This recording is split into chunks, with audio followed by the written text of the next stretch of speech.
Ovation! Ovation! Ovation from Looking Glass Workshop and Grand Gamers Guild is a game where you're going to take on the role of a classical music composer and having to gather inspiration in order to put on music and to grab cards where when you seek patronage, seek fortune, seek inspiration, and all of that fun stuff. So we have played it a couple times at multiplayer, so now it's time to hit it like a hermit and play it solo.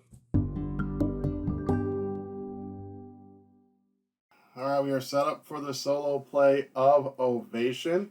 I have the rule book right here because this is one of these solos I'm not overly fond of, where there's a lot of like flow charting and a lot of decisions to make for the AI, the solo player, as opposed to them, just flipping over a card, doing something very simple, and then going and then letting me focus on mine. There is a lot I have to focus on for the AI, so I'm not overly pleased with that type of solo experience. But we'll see how this goes.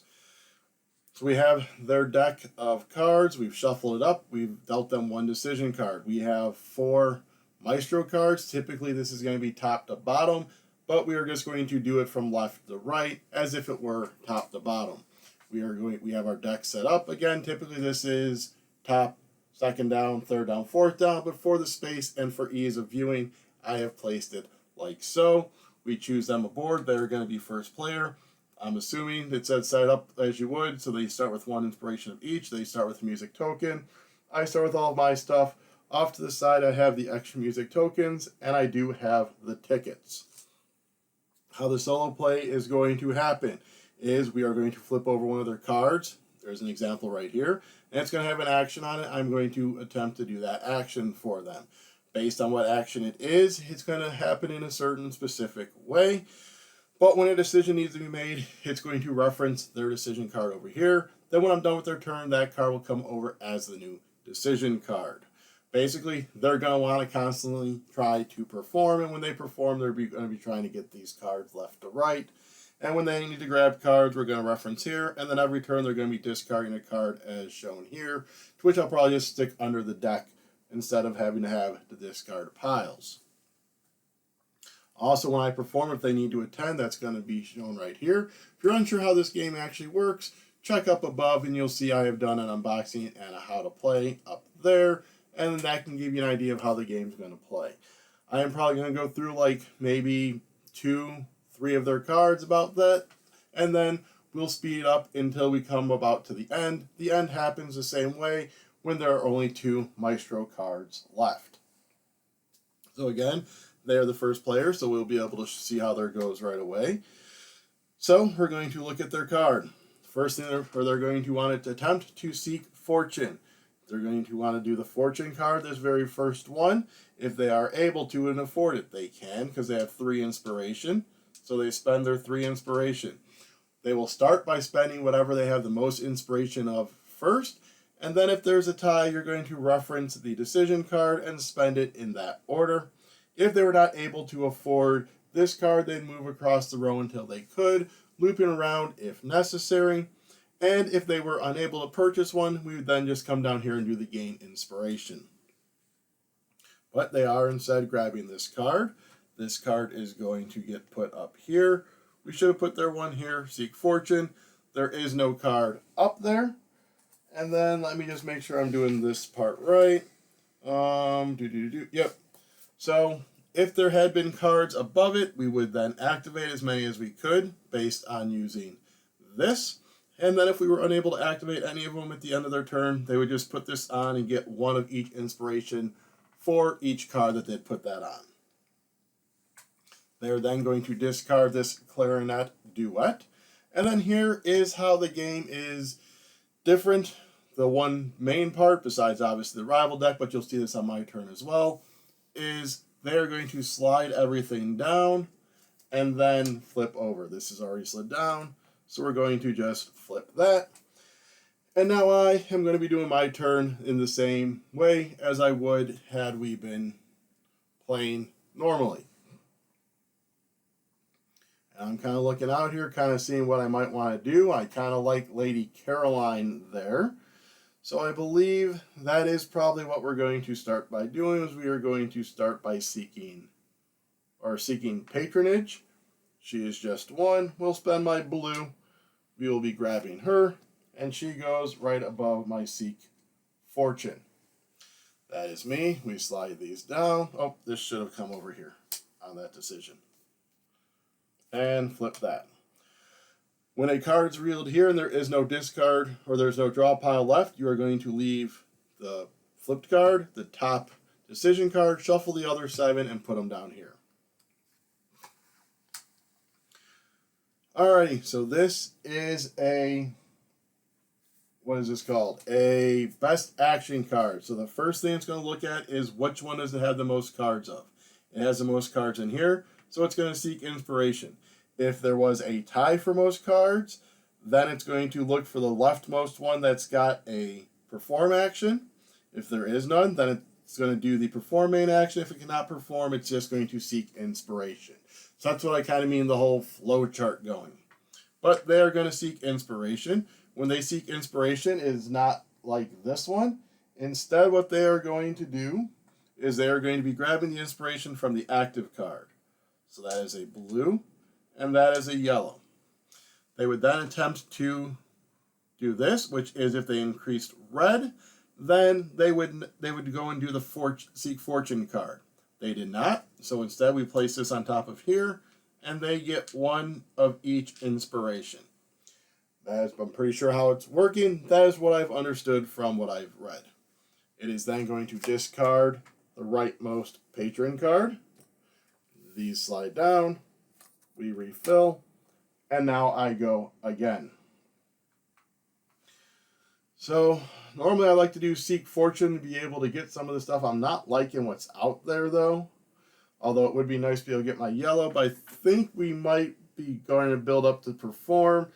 Perform 4 Sorrowful. And I spend 1 less when I do. There is a Sorrowful piece here that needs 3 blue and 2 yellow. So let's go ahead and work towards that. So we will seek inspiration. There is our 2 yellow and 1 blue. Once I have 1 more blue, because I have a discount, I would be able to perform that and work my way towards there. I need to start remembering to move his over. All right. So that is it for my turn. It is a slow build, especially when some of these out here don't allow you to be grabbing more stuff or causing you to spend in order to get them. He is going to do a best action again, which again is going to be Seek Inspiration.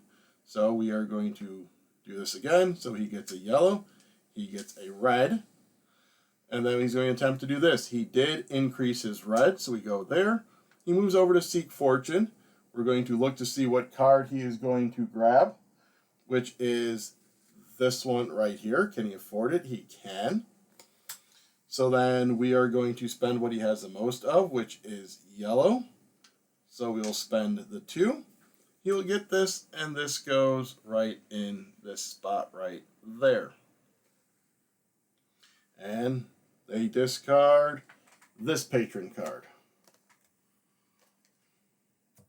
So these slide down, flip over, flip over. So we do have a lot there, but I think we are going to Seek Inspiration 1 more time, get that blue, so I am good with that, and then let's push up the red 1 more time. There is my turn. Hey, look, they are doing the Seek Inspiration yet again. They are going to get the red and the blue. They're going to attempt to do these. So when there are multiple ones to do, first thing they're going to try and do is they're going to try and get more inspiration. They are not able to. So the next thing they're going to attempt to do is Fortune, which they are able to. So they move back over here. Seeking Fortune, they want this middle one. They want to spend 3. There is a tie here. So it has the most of both of these. You would check to see if one of them is listed on here. They are both listed on here. So now you come over to here, and that is red. So you're buying this middle card. So it's going to spend all of its red to get this one. And now this goes under its Seek Patronage, like so. And their turn is done. They discard this Fortune card. We are going to slide these down. And we are going to flip these over. So, given that I know they're going to visit my show, I think we are going to go into perform. I'm probably rushing this performance a little bit, but I'd rather get this performed before he would, because he would start looking at performing this here soon. So I have a 2 discount, so that only cost me 2. The 2 yellow, they are going to attend, which means they get 1 blue, and I get a ticket. And then I am going to have those 5 points at the end of the game. I have constructed that, and then I get 1 more musical note to be able to trigger stuff. These slide down, and we flip over another one. Plus, now that I have a sorrowful piece of music, I can focus on both of those as I have them. I also can focus on this, which has the sorrowful. So I have a couple of options there with 3 blue and 2 red. I already have the 2 red, so in theory I could seek inspiration, go back to perform, but I'm not really building up an engine like I'm really going to be wanting to. I still may do that, however. So at this point, I think we will fast forward until we get nearest the end. Once I see one of these is gone, maybe I'll start thinking about grabbing or coming back.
come back in right here because he is about to trigger the end of the game, and he went first, so I'll have 1 turn left. So he is able to do this opera. He spends 1, 2, and 3. And then because he can do 1 less, 1 and 2, there is that opera. So he is going to claim this. But let's go ahead. He gets a 1 of each. Dink, dink, dink. 1, 1, and 1. He does get another musical note. That matters because he gets points for that. That is not that and not that. We can put on 2 more. So 1, 2. 1, 2, and 1, 2. And then I think I was doing this wrong initially. When you choose the discard, you look at the decision card, not the active card. So I think I did that for a few of them. I will make a notation back at the beginning. This is going to discard this one, slide these over, refill all of this. Alright, so that was the end of his turn. So there's really not, I can't get either one of those, so I need to just kind of look what is going to give me the most points. At this point, I am going to say probably trying to perform something. Is there something I can perform? So the symphonies won't give me negative points, and if there's a red one I can perform, which there is, that will give me a couple of points. So we are just going to go to perform. He is going to attend. So that goes there. This gets pushed up. That gets pushed up. I spend my 3 red, my 2 blue because I get the discount. And we have that. So that was the solo version. Let me go ahead and get these scores totaled up, and I will let you know who won. We have totaled it up. So I had 45 points for my music, my cards above, and my maestro cards. I had 3 points for my tickets, and then 10 points for my legacy patrons. They scored 46 points for their music plus their maestro, 6 points for their patron because they ignored the negative. They score 1 point per card above, which was 16. 1 point for every 2 cards, so that's 2 points, and 1 point for every note, so 1, 2, 3, 4, 5, 6, 7. That is 8. Let me just make sure. 1, 2, 3, 4, 5, 6, 7, and starting with 1. 8. So they walloped me at 78 to 58, and that was on easy. I really should have built up my engine more as opposed to rushing to get all the music and getting that one. Plus, I wasn't really like doubling up to try and get both of them on them, and I think that definitely hindered me. And not having an engine to get inspiration, which normally I'm able to build when we do the multiplayers. So, again, that was the solo version of Ovation. As I said at the beginning, now that I've played it, I'm still not a huge fan of this one. To me, there's too much going on that I have to focus over here, and then them just getting all these cards. It's hard for me to kind of focus on mine and get my engine going because of how much activity this one does. I mean, if you look at that, they got 16 cards. I got 4, 7. I think we ended up with the same amount of 1, 2, 3, 4, 5. So, and they end up with 1 more of those than me as well, because they were just able to constantly get inspiration and build up their stuff. So that is my own personal gripe with it. Maybe this is the type of solo that you prefer. But what I would prefer is if you could please go down below and hit subscribe, like, comment, share, maybe even ring the bell to be alerted when I do more solo plays of this on this channel. I do 1 a week, plus I have various solo campaigns progressing. Also, while you're down there, you can look at our Ko-fi, coffee, however you want to pronounce it. That is where you can go ahead and buy me a drink, maybe so I can toast and wallow away in my pity of getting crushed by the easy bot. Alrighty, so until next time,